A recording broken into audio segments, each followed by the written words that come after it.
குடும்பம் என்றால் என்ன சார்? குடும்பம்னா என்ன சார்?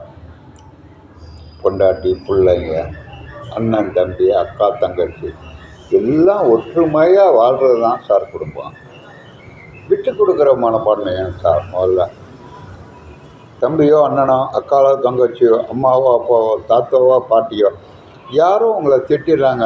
நீங்கள் எல்லாருக்கும் உதவி செஞ்சுருக்கீங்க. ஆனால் உங்களை இந்த உதவி செஞ்ச நன்றியை மறந்து திட்டிப்புறீங்க.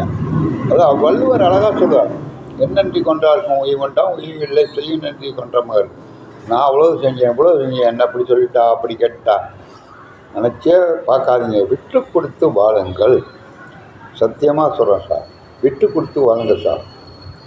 விட்டு கொடுத்து எவன் திட்டினாலும் சரி, நீங்கள் கொடுத்த பணத்தை ஏமாத்தினாலும் சரி, அண்ணன் தம்பி உறவினர் விட்டு கொடுத்து வாழ்ந்துட்டீங்கன்னா நீங்கள் தான் சார் உலகத்திலேயே மிகப்பெரிய ஆள்.